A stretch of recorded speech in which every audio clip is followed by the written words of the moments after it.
Welcome to our digital bedtime story time.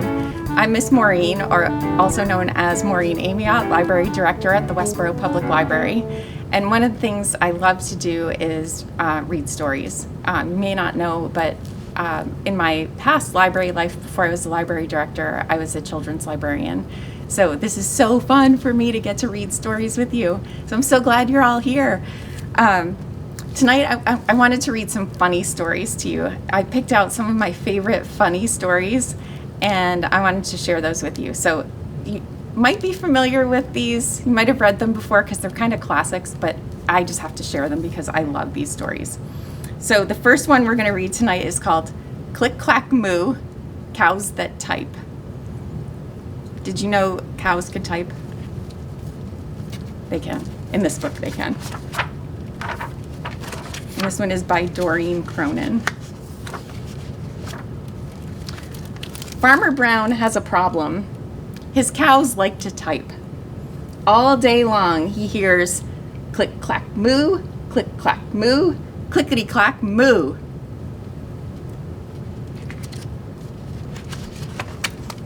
At first he couldn't believe his ears. Cows that type? Impossible. Click, clack, moo, click, clack, moo, clickety, clack, moo. Then he couldn't believe his eyes. Dear Farmer Brown, the barn is very cold at night. We'd like some electric blankets. Sincerely, the cows. What? It was bad enough the cows had found the old typewriter in the barn. Now they wanted electric blankets? No way, said Farmer Brown. No electric blankets. So the cows went on strike. They left a note on the barn door. Sorry, we're closed. No milk today. I think Farmer Brown is not too happy about that. No milk today, cried Farmer Brown. In the background, he heard the cows busy at work. Click, clack, moo, click, clack, moo, clickety, clack, moo. The next day, he got another note. Dear Farmer Brown, the hens are cold too. They'd like electric blankets. Sincerely, the cows. The cows were growing impatient with the farmer. They left a new note on the barn door. Closed. No milk, no eggs. No eggs, cried Farmer Brown. In the background, he heard them. What were they saying? Click, clack, moo, click, clack, moo, clickety, clack, moo. Cows that type. Hens on strike. Who ever heard of such a thing? How can I run a farm with no milk and no eggs? Farmer Brown was furious. Farmer Brown got out his own typewriter. Dear cows and hens, there will be no electric blankets. You are cows and hens. I demand milk and eggs. Sincerely, Farmer Brown. Duck was a neutral party, so he brought the ultimatum to the cows. The cows held an emergency meeting. All the animals gathered around the barn to snoop, but none of them could understand moo. All night long, Farmer Brown waited for an answer. Duck knocked on the door early the next morning. He handed Farmer Brown a note. Dear Farmer Brown, we will exchange our typewriter for electric blankets. Leave them outside the barn door and we will send Duck over with the typewriter. Sincerely, the cows. What do you think he's going to do? Is he going to do it? Farmer Brown decided it was a good idea. He left the blankets next to the barn door and waited for Duck to come with the typewriter. Look, they're all snuggled in their blankets. So cute. The next morning, he got a note. Dear Farmer Brown, the pond is quite boring. We'd like a diving board. Sincerely, the ducks. Click, clack, quack. Click, clack, quack. Clickety, clack, quack. And look. That's the end. That's so silly. Click, clack, moo, how's that type? Isn't that fun? So, my next funny story is one of my favorite picture books of all time ever. And this book is written by Mo Willems. So this is Don't Let the Pigeon Drive the Bus. It's written by Mo Willems. And when I was growing up, and even when I was a grown-up, even still, some of the people who are my friends called me Mo, because Mo is sometimes short for Maureen. And I got to meet Mo Willems one time. So Mo got to meet Mo. Like, how cool is that? It's so exciting. All right, so don't let the pigeon drive the bus. Hey, I'm the bus driver. Listen, I've got to leave for a little while, so can you watch things for me until I get back? Thanks. Oh, and remember, don't let the pigeon drive the bus.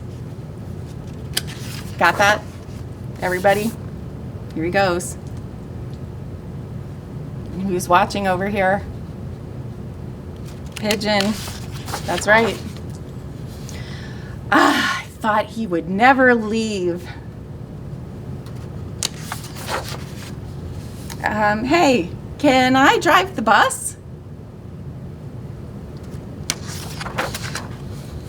Please? I'll be careful. Should we let him drive the bus? No.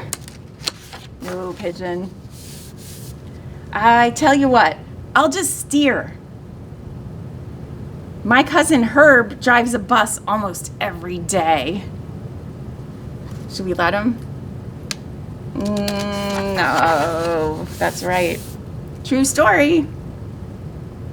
Still no? Should we let him? No. Vroom, vroom, vroomy, vroom, vroom. Pigeon at the wheel. No? No, no, Pigeon. I never get to do anything. Hey, I've got an idea. Let's play Drive the Bus. I'll go first. Should we play that game? No! Come on, just once around the block. I'll be your best friend. How about I give you $5? No fair. I bet your mom would let me. Would your mom let him drive the bus? No. What's the big deal? It's just a bus. I have dreams, you know. No. Fine. Let me drive the bus.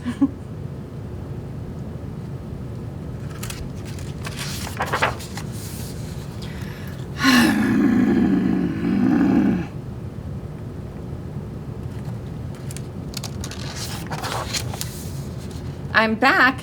You didn't let the pigeon drive the bus, did you? We didn't let him drive the bus. Good job. Great. Thanks a lot. Uh-oh.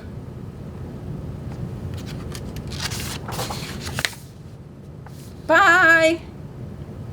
Aw, poor Pigeon's sad. I know he's sad. Hey.